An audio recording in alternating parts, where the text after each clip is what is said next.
Gold, trusted gold buyers. మీరు తాకట్టు పెట్టిన బంగారాన్ని విడిపించి ఈ రోజు ఉన్న మార్కెట్ ధరకు కొనబడను.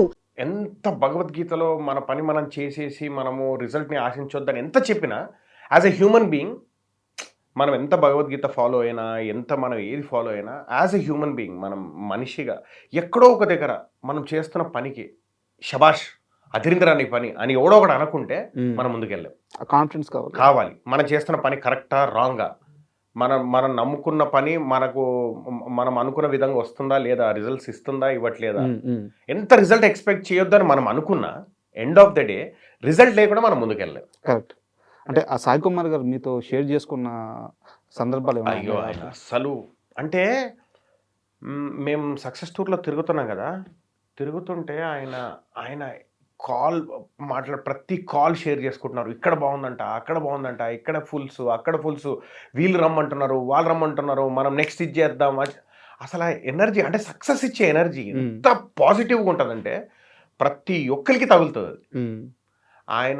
ఆయన హ్యాపీనెస్ చూస్తూ ఉంటే నిజంగా మేము సినిమా రిలీజ్ అయిన నెక్స్ట్ డేనే ఒకటి సక్సెస్ ప్రెస్ మీట్ పెట్టాము. అక్కడ ప్రతి ఒక్కరు చెప్పారు, సార్ సినిమా హిట్ ఎంత హ్యాపీనెస్ ఇస్తుందో మాకు, మిమ్మల్ని హ్యాపీగా చూడడం అంత హ్యాపీనెస్ ఇస్తుంది మాకని. అంటే 10 ఏళ్ళు 12 ఏళ్ళు ఆల్మోస్ట్ వెయిట్ చేస్తూ 20కి పైగా సినిమాలు చేస్తూ ఈరోజు ఈ ఫ్రైడే మాది, ఈ ఫ్రైడే మాది, ఈ సంవత్సరం మాది, ఈ నెల మాది అని వెయిట్ చేస్తూ ఓ మై గాడ్ ఒక పుష్కరం వెయిట్ చేయాలంటే ఇట్ ఈస్ నాట్ ఈజీ. అదే రిజల్ట్ లేకుండా ముందుకెళ్ళడం అనేది నాట్ ఈజీ. అవును. అంటే దీనికి నేను కాస్త ఎక్స్టెండెడ్ క్వశ్చన్ అడుగుతాను. మీరు ఈ సినిమా స్టార్ట్ చేసే సమయానికి కూడా ఆది సాయి కుమార్ గారి కెరీర్ పరంగా చాలా డల్గా ఉన్నారు. అవును. ఈ జర్నీలో ఎప్పుడైనా తన జర్నీ గురించి, తన పెయిన్ గురించి, తను ఎదురు చూస్తున్న సక్సెస్ గురించి ఆది గారు మీతో మాట్లాడారా? లేదు, అవన్నీ నాకు తెలిసి తను అవి మాట్లాడితే ముందుకెళ్ళాడు. తను ఎప్పుడు పాజిటివ్గా ఉంటాడు, సెట్లో కూడా పాజిటివ్ ఉంటాడు, తన పని తను ప్రాపర్గా చేస్తాడు, ఫుల్ 100% ఇస్తాడు. సెట్లో మాత్రం అవి ఏం మాట్లాడు. బట్ సెట్లో ఒకసారి నాతో అన్నాడు అది, తను ఈ డైరెక్టర్ బాగా విషయం ఉన్నాడు మధు, ఇది బాగా ఈ సినిమా ఎందుకో బాగా గట్టి కొడుతుంది అనిపిస్తుంది, ఈయన దొరకడు ఈ సినిమా తర్వాత అని అన్నాడు. అలాగే సేమ్ యుగంధర్ గారు కూడా అదే అన్నారు. ఆది గారు ఒప్పుకున్నారు కాబట్టి ఈ సినిమా అండి, పాస్ట్ గురించి ఎవరికి కావాలి, ఎవరు పట్టించుకోరు, ఆయన ఒప్పుకున్నాడు కాబట్టి నాకు ఈ సినిమా ఈరోజు. అంటే ఇద్దరికి అంత ఒక్కరి గురించి ఒకరికి అంత పాజిటివ్ అభిప్రాయం ఉండే కాబట్టి సినిమా ఇంత బాగా వచ్చింది అని నా ఫీలింగ్. I feel personally. మీతో ఇంటర్వ్యూ అనగానే నేను ఇండస్ట్రీలో కొంతమంది నాకున్న పరిచయాలతో అసోసియేట్స్ వరకు మాట్లాడాను. చాలా కొంచెం సీరియస్ క్వశ్చన్ ఇది, మీరు క్లారిటీ ఇవ్వాలి. చాలామంది చెప్పిన సమాధానం ఏంటంటే మధునందన్కి ఛాన్స్ ఇవ్వడానికి కానీ, అవకాశాలు ఇవ్వడానికి కానీ ఈరోజు కొత్తగా ఎత్తుక్కోవాల్సిన అవసరం లేదు, అతను అందరికీ గుర్తుంటాడు, అతని క్యారెక్టర్కి న్యాయం చేస్తాడు. బట్ రాజా నీకు తెలుసా, మధుకి ట్రై చేసి చాలాసార్లు అతను దొరక్క, అతని అవైలబిలిటీ లేక చాలా సినిమాల్లో వేరే ఆప్షన్స్కి పోవాల్సి వచ్చింది. అక్కడి నుంచే మధుకి రావాల్సిన క్యారెక్టర్స్ రాకుండా పోయినాయి అని చెప్పారు. దీనికి అగ్రీ చేస్తారా? మరి అలాగే తెలిసి ఉండాలి. బికాస్ నాకు ట్రై చేస్తే నా వరకు వస్తాయి కదా, నా వరకు రాలేదు. మీ వరకు వచ్చినవి కూడా సందర్భాలు చెప్తాను. మీరు మధ్యలో కొన్ని ఇయర్స్ యుఎస్ వెళ్ళిపోయారు. లేదబ్బా, ఇంకా చెప్తాను నన్ను కంప్లీట్ చేయను. Okay done. మధ్యలో కొన్ని ఇయర్స్ యుఎస్ వెళ్ళిపోయారు.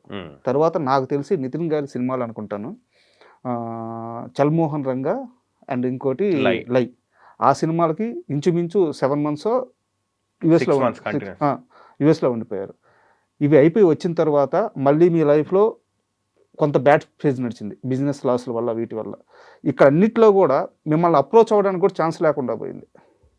సో అదే ఆ మధ్యలో ఏమైందంటే గుండె జరగలంత అయింది, పడిన వెంటనే మళ్ళీ తర్వాత 1-2 సినిమాలు మంచి సినిమాలు చేసి టాక్సీ వల్ల రిలీజ్ అయ్యి వగేరా సినిమాల్లో జరిగిన వెంటనే ఒక 6 months యుఎస్లో ఉండేసరికి, అంటే 2 సినిమాలు బ్యాక్ టు బ్యాక్ యుఎస్ అయిపోయేసరికి నేను నిజంగానే అవైలబుల్ లేననుకోని చాలామంది. అప్పటికి దెర్ ఇస్ నాకు లేటర్ ఆన్ తెలిసింది ఏంటి అంటే, ఓకే జనాలు like associates like they told you, నాకు చెప్పిన వాళ్ళు ఏమనుకుంటున్నారంటే, ఇంకా మోస్ట్ ఆఫ్ దెమ్ ఏమనుకున్నారంటే నేను ఇంకా జాబ్ చేస్తూ సినిమాలు చేస్తున్నానేమో అనుకున్నారు. ఓకే, అప్పటికే వదిలేసి చాలా ఏళ్ళు అయిపోయింది, చాలా మందికి తెలియదు అది. అంటే అది తెలియాలి అందరికి అన్న విషయం నాకు తెలియదు అప్పటికి. ఇది అందరికీ తెలిస్తే వాళ్ళకు కాల్ చేయడానికి లేకుంటే వీడు ఆ సినిమాల్లోనే ఉన్నాడు అని అనుకోవడానికి ఆస్కారం ఉంటుంది కదా. అది నాకు తెలియలేదు. జాబ్ వదిలేస్తే అందరికి తెలిసిపోతుందిలే అనుకున్నాను. ఆ మైండ్ సెట్లో ఉన్నాను. సో జాబ్లో బిజీగా ఉంటాడు తను టైం ఇవ్వలేడు ఇలా చాలా మంది అనుకున్నారు. డైరెక్షన్ డిపార్ట్మెంట్ కానీ లేకుంటే ఎవరైతే క్యారెక్టర్స్ ఫిక్స్ చేస్తారో వాళ్ళు. మీకు తెలియదు ఏముంది ఇండస్ట్రీలో ఇప్పుడు అంటే హీరోలకు కాకుండా మిగతా ఆర్టిస్టులకు ఎవరికైనా ఛాన్స్ వచ్చేది ఫస్ట్ కో డైరెక్టర్ అసోసియేట్ వీళ్ళ నుంచే మనం ఎగ్జాక్ట్లీ కో డైరెక్టర్ అసోసియేట్ తర్వాత మేనేజర్స్ వీళ్ళ ముగ్గురు నుంచే వస్తుంది. సో గ్రూప్ లో నేను ఇంకా పని చేస్తున్నాను అనుకోవడం ఒకటి. రెండోది లైక్ యూ సెడ్ ఆ 6 months ఉండడంలో నిజంగా నాకు ఒక 15-20 సినిమాలు పోయాయి. సో 15-20 సినిమాలు పోయినప్పుడు ఏమవుతుందంటే ఈ 15-20 సినిమాల్లో పనిచేసిన వాళ్ళు మళ్ళీ వేరే కంపెనీల్లో వేరే ప్రొడక్షన్ హౌసెస్ లో ఇండస్ట్రీ చిన్నది ఎక్కడెక్కడో పనిచేస్తా ఉంటారు. సో ఇది స్ప్రెడ్ అయిపోతుంది కదా. తన అవైలబుల్ ఉండడు తన అవైలబుల్ లేడు. అదే క్వశ్చన్ నేను అడిగాను. ఎగ్జాక్ట్లీ. సో ఆ టైం నాకు వాజ్ డెఫినెట్లీ బ్యాడ్. అంటే నేను అవైలబుల్ అంటే మళ్ళీ చూడు వృత్తిరీత్యానే అవైలబుల్ లేను నేను. నాట్ దట్ నేను అవైలబుల్ ఉండకూడదు. మనం వచ్చిందే లైఫ్ లో అసలు స్పైసీ లేదులేండి. చాలా ప్లెయిన్ లైఫ్ కదా. నేను అంటే అలాగే ఉంటాను నేను. సో అంటే అలా ఉండడం పీస్ఫుల్గా ఉంటుందని నా ఫీలింగ్. స్పైస్ ఫుడ్లో ఉండాలి, పీస్ఫుల్గా ఉండడం ఇష్టం నాకు. సో అట్లా అవైలబుల్ అనేది బికాస్ ఆఫ్ దటే ఆ 6 months బ్యాక్ టు బ్యాక్ అక్కడ ఉండడము. చాలా మంచి సినిమాలు పోయాయి నాకు తెలుసు పర్సనలీ. But it's okay. ఒక స్ట్రైట్ క్వశ్చన్, చాలా స్ట్రైట్గా అడుగుతాను, అంతే స్ట్రైట్గా ఆన్సర్ ఇవ్వండి. నితిన్తో సినిమాలు చేయడం వల్ల, నితిన్తో జర్నీ ఎక్కువ అవడం వల్ల మీ కెరీర్కి ఉపయోగపడిందా, అది ఉపయోగపడకుండా పోయిందా? డెఫినెట్లీ. ఇప్పుడు బిగినింగ్ ఆఫ్ కొన్ని ఇప్పుడు గుండె జరగాలంత ఏందే లేదా ఇష్క్ బ్యాక్ టు బ్యాక్ వచ్చేసరికి మాకు కంటిన్యూస్ సినిమాలు వచ్చాయి. కంటిన్యూస్ మా కాంబినేషన్లో మళ్ళీ చల్మోహన్ రంగ కానీ మళ్ళీ నేను చేసింది ఒక 4-5 మూవీస్ కంటిన్యూస్గా చేసింది, అంతకంటే ఎక్కువ లేదు. కాకపోతే ఇంపాక్ట్ ఏంటిదంటే మేమిద్దరం బ్లాక్ బస్టర్ సినిమా, తన కంబ్యాక్ సినిమా ఇష్క్, మళ్ళీ దాని మీద మళ్ళీ బ్లాక్ బస్టర్ గుండె జరగాలంతే. అలా ఏమైపోయిందంటే ఇండస్ట్రీలో ఒక ముద్ర పడిపోయింది. తన సినిమాలే చేస్తాడు, తన సినిమాలే చేస్తాడు. ఇది ఒక పర్సెప్షన్ ఏర్పడిపోయింది. ఇంకా దానికి మనం ఏం చేయలేం. Industry is perception driven. మనం అంటే పర్సెప్షన్ చాలా ఈజీగా ఏర్పడిపోతుంది ఇండస్ట్రీలో. చాలా ఈజీ ఇది. బికాజ్ అందరం క్లోజ్ అవ్వము, పర్సనల్గా మీటింగ్స్ ఉండవు. సో మనకు కనపడిందే మనం నమ్ముతాము.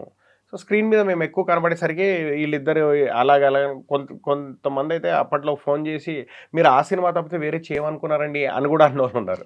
But that is not the case. ఇంకా మనం ఏం చేయగలుగుతాం దానికి? ఎస్, ఆ పర్సెప్షన్ వల్ల కొన్నిసార్లు కొన్ని క్యారెక్టర్స్ పోయిన సందర్భాలు ఉన్నాయి. బట్ నాకు బ్రేక్ ఎక్కడ వచ్చిందయ్యా అంటే it is because of him. తన సినిమా, నితిన్ గారి సినిమాలు చేయడం వల్లే నాకు బ్రేక్. ఇష్క్ కానీ గుండె జరగాలంతే కానీ. So I will be indebted to him for ever. అంతే. ఈ రోజు ఎలా ఉంది మీ ఇద్దరి రిలేషన్? ఇప్పటికీ డెఫినెట్లీ బాగుంటుంది. కాకపోతే సినిమాలు అలాగే కంటిన్యూ అవుతున్నాయంటే లేదు. ఎందుకంటే మధ్యలో ఆయన వేరే సినిమాలు చేయడము, వేరే కాంబినేషన్, ఇక డిఫరెంట్ డైరెక్టర్స్ డిఫరెంట్ కాంబినేషన్లు అనుకుంటారు కదా. సేమ్ కాంబినేషన్ బోర్ కొట్టో లేకుంటే ఏదో ఒకటి. సో రిలేషన్షిప్లో అసలు ఎటువంటి తేడాలు ఉండవు.